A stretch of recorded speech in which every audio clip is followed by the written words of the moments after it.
A good Sunday morning to you, everyone. Welcome to the county seat, and we hope your holiday season is going well. You've probably been out doing a little shopping lately, trying to travel around the malls. You've noticed the congestion. You may have noticed the air pollution. You may have noticed the condition of our roads, some potholes, some cracks, the things that need repaired. That's going to be our topic today. Transportation in the state of Utah. It affects all of us. So, that said, let's introduce our panel this morning. On the far end of the table here, Andrew Gruber. Andrew is with the Wasatch Front Regional Council. He has been very active, and the council has, in transportation issues recently. Johnny Anderson is a representative on Utah's Capitol Hill, represents Taylorsville, Murray, West Valley City area in general, but he's also chairman of the House Transportation Committee. And Lincoln Shurtz is director of government affairs with the Utah Association of Counties. Thank you very much for being here this morning, gentlemen. Let's start with the transportation issue itself. We always hear before legislative session of the need for, let's say, education funding, but this year we're hearing a lot about the need for transportation funding. What's going on? Why is transportation so big this year, Representative? There's a few things. Number one, we as a legislature haven't addressed, the user fees for transportation since 1997. We haven't had any sort of a fuel tax increase, in almost 2 decades. And that doesn't mean that the need hasn't been there for additional funding. We've been filling that need with sales tax earmarks. So there's a lot of discussion about, doing something with the user fee to effectively fund transportation. And we've got needs. We've got maintenance needs at the state level, at the local level, and we have to, we've got to deal with the growth that we're expecting in population. So it's a big deal this year. In Utah, we have a really wonderful quality of life. We have unparalleled access to the outdoors and a strong economy. And that's one of the reasons that a lot of people are coming to move here. We also have a very high birth rate. So we have one of the fastest growing populations in the country. And more than 80% of those people are right along the Wasatch Front, and a lot of growth in St. George also. And so those mountains and the lakes that we enjoy so much also act as natural boundaries for where the population can go. So with our population expected to nearly double by 2040, that's going to have a huge impact on how people get around, our congestion, our air quality, our economy, and ultimately our quality of life. Well, unfortunately, Terry, with the increase in fuel efficiency that we're seeing in our vehicles, which is certainly great and great for our air quality, we're burning less fuel. The way we tax gas today to fund transportation improvements is based on the amount of gallons that you buy. We're buying fewer gallons of gas per person because of those fuel efficiencies and changes in behavior. But with that, we're reducing the amount of money that we actually have coming into the system. So what you're seeing is kind of a combining of two problems: more population, less gas being purchased, which ultimately goes to fund this transportation. So it becomes kind of a crisis point at this point where we haven't addressed it in 20 years, as Representative Anderson has pointed out. Johnny, you did get involved with a bill last year on Capitol Hill that would have funded transportation. What happened there? I don't think the legislature was ready for the changes. We've done a lot of work with the Transportation Coalition, with those of us involved in transportation in the legislature to help to educate the members of our body about the need, and I think this is a year. Now, coming up, the legislature starts in just a few weeks. Yes, how promising does it look this year that you'll get something through? There's a lot of momentum. I think we've done a great job, and again, this isn't me. This is partners out in the community that have helped bring focus to this need. Momentum is there. I think this is our opportunity, really. You've seen the business community really organizing and saying, we need to address these challenges we face in the state. Our education, our healthcare, our transportation, all of these things need to be looked at. So they've formed a transportation coalition to help give information to the public and work in collaboration with the state government and local governments to try to address these issues. That's the Utah Transportation Coalition, correct? That's right. And they had a big full-page ad in the Tribune in both papers, I believe, just a few weeks ago, too. That's right. Trying to get the word out to the public for the need for this. Well, and we've seen editorials in both the major papers recently talking about, again, the need for effective and realistic transportation funding. So. When you talk about this realistic funding, it's going to involve raising some taxes, isn't it? It does. And isn't that always a tough thing to do on Capitol Hill? It's a very tricky thing. And this year, having a big budget surplus makes it even more interesting, I guess, to say, hey, we need to increase taxes even though we have, all this extra money. So it'll be a pretty heavy lift to explain this to constituents and help them understand the need for it.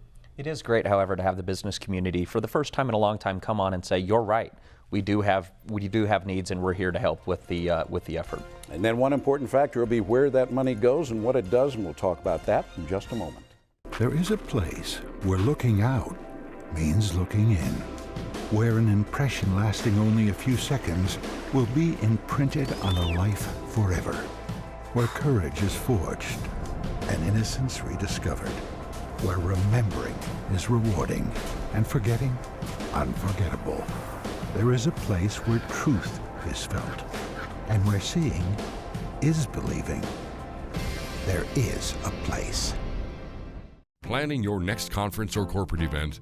The Davis Conference Center offers 70,000 square feet of flexible meeting and exhibit space, plus high-tech audio-visual services that will make your event a success. Whether you're planning a training, meeting, company retreat, wedding, or large convention, let the staff at the Davis Conference Center help you arrange your next event. Located east of I-15 in Layton, call 801-416-8888 or visit davisconferencecenter.com today. There are a couple great things about the Uinta Basin. One is it's still small, it's community. That makes you feel like when you go somewhere, you know everybody.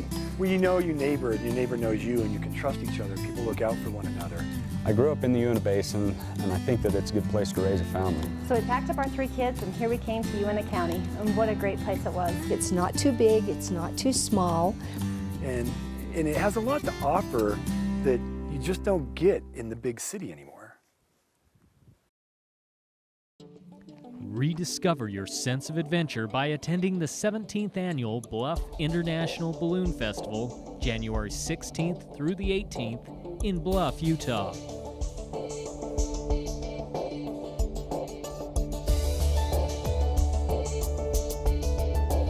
Join us for some of the most beautiful, unencumbered flying in the Southwest. Utah's San Juan County, where life is elevated.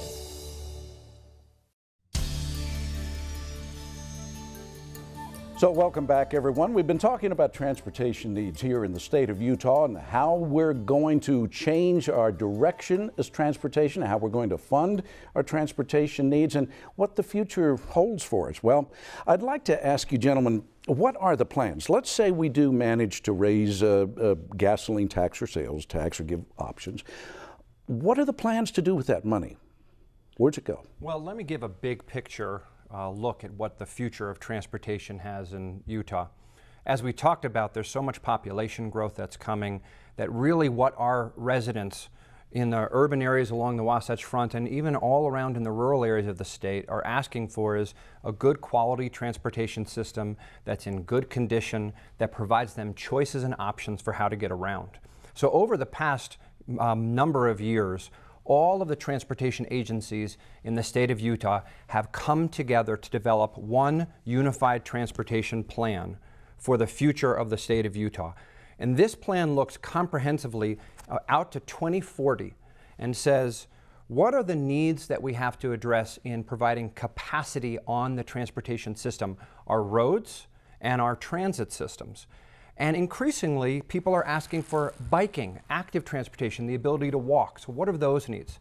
Just as importantly, the plan looks at what we have to do to maintain all of those state, local, and transit systems in a state of good repair so that they're safe and they're efficient. So not only to construct, but also to maintain through 2040. That's right. And that's one of the issues right now. We are not conducting proactive maintenance on even all of our state roads. We've got level 1 and level 2 roads. Level 1s are the higher capacities, the freeways that the state owns. But our level 2 roads, our rural state roads, we're just filling potholes. So what are all these orange cones doing out there every summer? They're on the higher capacity road. And if you proactively maintain a road, it costs you 8 to 10 times less over the time period that road is in use. But like I said, we're not doing that with our rural state roads. Not only that, but we are coming upon a time where we're going to be having to change out dozens of bridges every single year. Right now, we're just doing a few a year, but our bridges are aging out, and that's going to take a lot of money. Well, and Terry, just for some perspective, we have over 45,000 lane miles in the state of Utah. So when you're looking at the infrastructure that we're maintaining in the state, 45,000 miles of road is a lot of road to maintain. Does that include federal roads too, or is that just state and local? That's state and local roads. So that's the state and local road system, 45,000 miles. That's a lot to maintain, and that isn't talking about transit yet. So we still have our transit system that we're still building and constructing more, as well as maintaining and operating that system. And as Andrew mentioned, looking at additional trail, walkway, and other facilities that our constituents are asking for these days. What would the Utah Association of Counties like to see? What are you going to be working for in this upcoming session? Well, absolutely. From the Association of Counties standpoint, local government in general standpoint, operation and maintenance seems to be our biggest issue. Granted, capacity projects are very important, but most of the capacity that's handled in the state is handled on state infrastructure. What's happening at the local level is you're seeing a deterioration in the infrastructure. And before it becomes so problematic that you can't drive down your street or you're bending your rim every time you hit the pothole, we're trying to stay in front of that curve and make sure that we're maintaining the systems that we have in place today. It's a big task and a big ask of local governments, and something that we're going to need some additional resources for. And so it sounds like really we're not putting enough money into it. You're all saying our infrastructure is bad, roads are deteriorating, and we need to get some money to put into this to help fix the roads. It's important to note that both the state and local government are putting significant general fund dollars in. So when you think you pay gas tax, that's all that's paying for your roads. In fact, the state is putting in nearly $100 million a year into infrastructure from the general fund that otherwise could be going to education or other initiatives.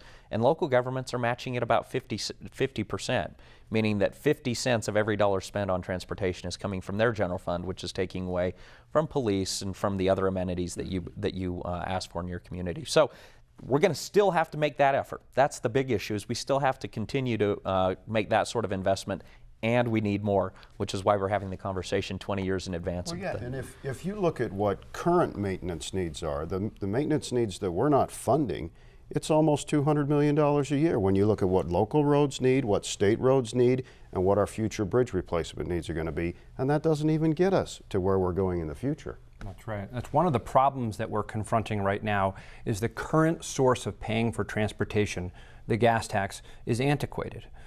As Lincoln had said, we have more fuel-efficient vehicles, alternative fuel vehicles, and that's a really good thing. But the buying power of that gas tax has declined by about 40% since 1997. So now we're underway in a process of thinking about what are the options for dealing with these challenges, for providing those choices, maintaining the system, and giving people the option to take transit if they want to ride their bike, or to walk if that's what they want to do. You've mentioned local roads and state roads. When you mention local, are you talking about city roads or county roads? I mean, there's two different political entities there working, and you've got the state roads. So where would the money go? How would it be divided up? Well, cities and counties work very well together in addressing local needs. So when we're talking about local roads, yeah, we're talking about both county-owned assets and city-owned assets. But you know, here in Salt Lake County, they work together. We've got a group of mayors that comes together with the county mayor, and they identify what we call regionally significant projects. So they do a great job of working together. It's still funding is the issue. If you were to break it down, it's about a third, meaning a third of the infrastructure we need is going to transit or would go to transit. About a third would go to state facilities, and another third would go to the local facilities, meaning the city and county roads. You know, one of the things that's so great that Utah residents should feel comforted by is that we don't have in Utah something that happens in other states, which is different people and different interests fighting against each other. Mm-hmm. We have come together to identify what are the highest priorities that we have. And we know we're not just going to fund every single need that's out there. So what are the most important priorities on the local systems, the state systems, the transit system, in an overall integrated, unified transportation system? We all work together in Utah, and you know, Utah's gotten national recognition for that collaborative approach, and it's more efficient that way. So we're talking about the needs along the Wasatch Front, and I think most people realize those with the transit systems, but what about some of these other smaller counties, King County, Garfield County, some of the more remote areas that don't have transit systems or have a lot of paved roads? Absolutely, and that's the issue. Along the Wasatch Front, much of the expenditures will happen on facilities such as transit and trail development. In Kane County, it's a relatively small population, relatively small sales tax or gas tax base, but they have extensive road miles. I mean, think of driving through Kane County, how long some of those roads are, and those are all city and county roads. So maintaining those hundreds of miles of roads in rural parts of the states become an issue. And that's where, as Representative Anderson pointed out, this coordination among local governments is important, which we do very well, as well as coordinating with our state partners to make sure all of these facilities are drivable and workable for our constituents. When would you be putting together a bill that addresses these concerns, Jody? Working with, you know, some of my colleagues in the House and Senate right now. I just met with the new House Speaker, Representative Greg Hughes, earlier this week, who, by the way, is going to be a great partner in helping to move this forward. But I'll be meeting with senators today. I mean, it's within a few weeks we should have a package. We've been waiting to see what the governor had to say, and now it's time to get working on it. You said it's been many years since we have raised gas tax. What did you say, 1997? 97, yeah. Yeah. So it's time we do something. That's 18 years. Time we do something here. If we don't, that could be a major problem. And what we're going to do here is we're going to take a break. We've talked about what's the state of Utah is going to be like a little bit in 2040. So we're going to find out how important it is that we solve this problem now or else. We'll be back in just a moment. What would you do with an extra day in Utah County? Explore the Wasatch Mountains? Snap a family photo at Bridal Veil Falls. Cool off on Utah Lake or the Provo River.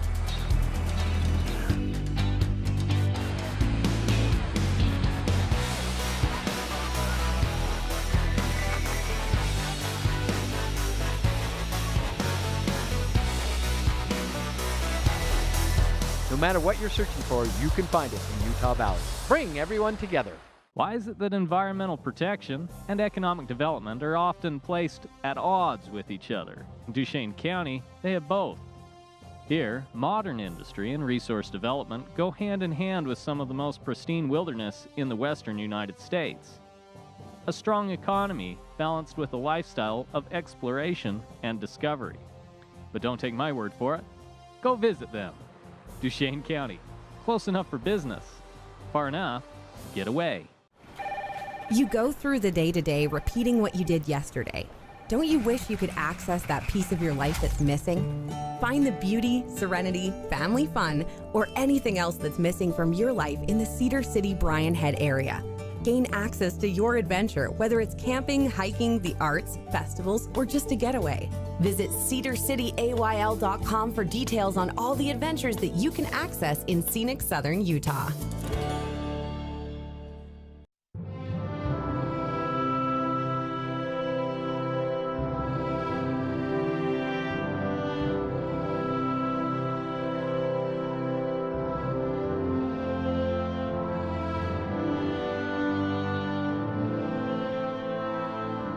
In a place that is beyond words, there is nothing to be said, except take your time in Bryce Canyon country.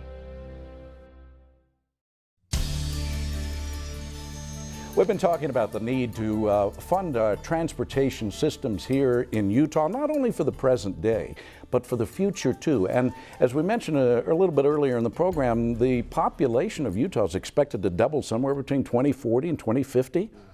And what's going to happen if we don't deal with this now? Well, you know, the analyses that we've done have projected that if we don't stay ahead of this transportation challenge, the congestion on our transportation systems is just going to go through the roof. And if that happens, that means worse air quality. That means that customers can't get to stores. That means that truckers can't move their product. And ultimately, it also means that people spend more time stuck in traffic and they're not able to be where they really want to be, home with their family, at their kids' game, or whatever it is. So as we're looking at this issue, the choices we make today are going to have a huge impact on where we are and where our children are in 2040. Mm-hmm. You know, one thing we haven't mentioned yet is that as we look at the Unified Transportation Plan, we have an $11.3 billion funding gap between what we're putting in today and what our needs will be to fulfill this. You mean we're 11.3 billion short from what they're proposing? Yeah, moving forward. Even if we fund that 11.3 billion, even if we put in place everything that we've identified in the plan, we're still going to have increased congestion. Congestion will be almost double what it is today when 2040 rolls around if we put this in place. Imagine how it will be if we don't. Then that points to the need for more mass transit. Absolutely. Tracks lines, front runner lines, extending them possibly. Maybe we've got a really good backbone of rail within our transit system. The need is to rebuild the busing capacity, get increased busing frequency, busing routes, more opportunities for people to utilize the busing services that end up feeding our rail system and transit. That's the big need there. Well, and Terry, in addition to the personal level, I was at a national economic development conference earlier this week, and one of the big things they're focusing on from the business community is just not an educated workforce or the tax or regulatory environment, but top three issues. One is transportation infrastructure, recognizing it for these major companies, the infrastructure in your state and your ability to connect with other stores out of this state is important. So when you see the business community nationally and globally looking at infrastructure as one of the main three reasons they're going to move to your state, it's going to be important for us. It's clearly an objective of the governor's office and others to grow our state economically as well. And then when you see businesses focusing on this, we know it's important. So that's one of the benefits, having strong infrastructure. To that point, I completely agree. There was an analysis done, commissioned by the Salt Lake Chamber of Commerce, of the economic impact of implementing the transportation plans. And they found, again, looking out ahead to 2040, if we implement the plan and have a really well-functioning transportation system, it will mean over 180,000 additional jobs to Utah. Now, some of those are jobs from construction, but the great majority are the things that Lincoln was talking about. Businesses choosing to locate here or to expand here, in part because the transportation system functions well. Where does the federal roads, the interstates come into this picture, or do they at all? They do, and federal interstates they're really state roads that we're charged to maintain and expand. As a matter of fact, if you look at the most recent massive expansion of I-15 down in Utah County, that was completely funded by Utah tax dollars. We didn't get any federal money for that. So that's another thing that applies pressure to this whole equation, is we're getting fewer and fewer dollars as a percentage of our overall transportation budget from the federal government. And that's not going to get better. That's going to get worse. Yeah, we can't look to the federal government to address our issues. And you know what? We have our own unique issues here. Air quality is a huge issue. We have to do what's right to address that, and providing transportation choices to people is going to be one of the most important things we can do to have good air quality in the future. And limiting congestion on our roads. If cars are stuck there spewing stuff into the environment, that doesn't help. Yeah, very good point. Air quality, something that all citizens can relate to here along the Wasatch Front. Well, if you relate to the problem of air quality, you relate to some of these congestion issues, if you're concerned about the future of transportation, let's find out what you can do about it. We'll do that when we come back. What do you picture when you hear Rich County, Utah? Bear Lake adventure, snowmobile action, pristine skiing, spectacular solitude. Well, if that isn't what first came to mind, then you just don't know Rich County. The Bear Lake Monster Polar Plunge, snowmobiling Monte Cristo, ice fishing Bear Lake, skiing the backcountry, fishing at the Cisco Disco. Come and find out what you never knew you were missing. Rich County, Utah. Kanab, base camp for your southern Utah adventures.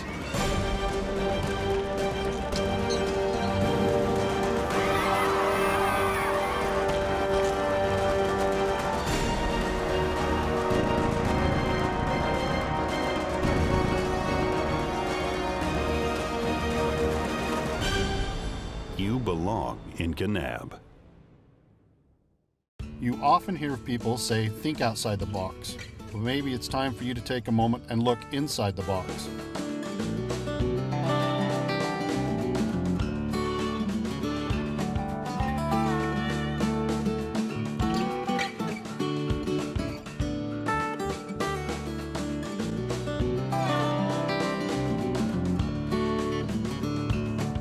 It's time to think inside the box.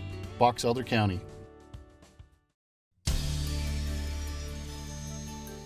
We're back again now, and we're talking about the future of transportation in Utah and how important it is that action gets taken in this upcoming session of the legislature. But more importantly, what can you do about it? The citizens, there's a possibility of raising taxes. So you want to be concerned. What should the citizens who are watching this program do to get involved in this issue? Well, Terry, I think the most important thing is pay attention to what's going on. The legislature is about to go in session the end of January.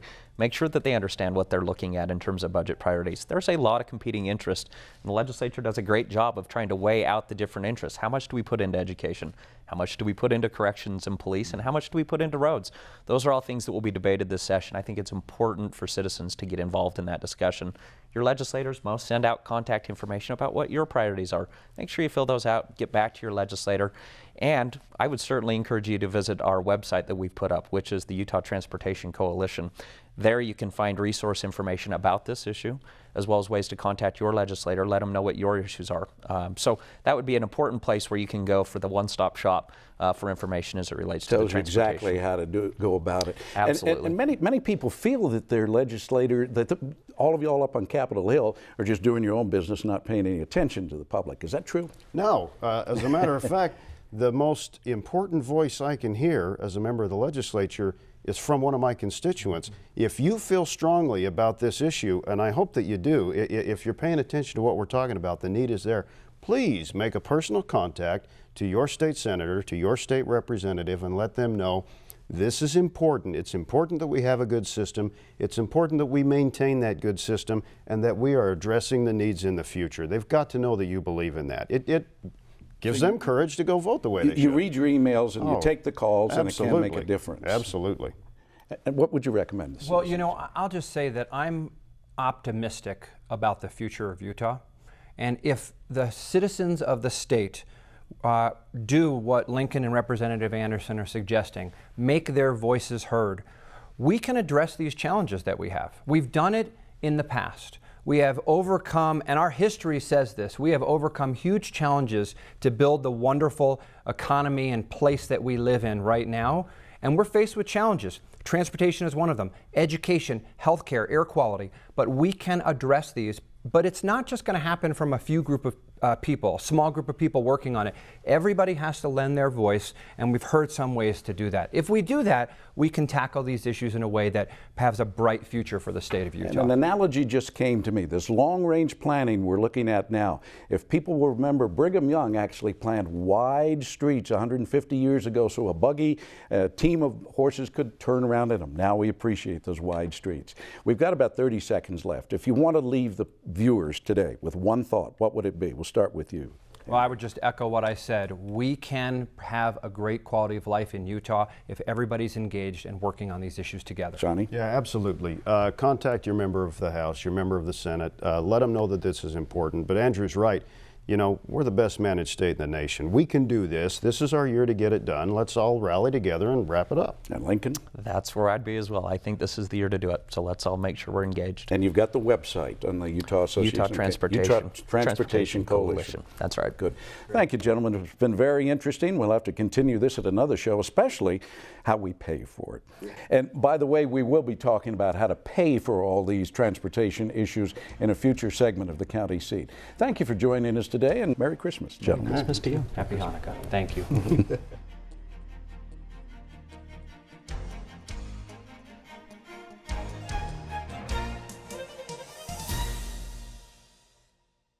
If you like this video, then we invite you to subscribe to our channel, The County Seat. You can do that here. And we invite you to share with your friends. We also invite you to get all the latest up-to-date information by following us on our social media channels. And if all else fails, make sure that you watch The County Seat Sunday morning at 8:30 right here on ABC4 Utah.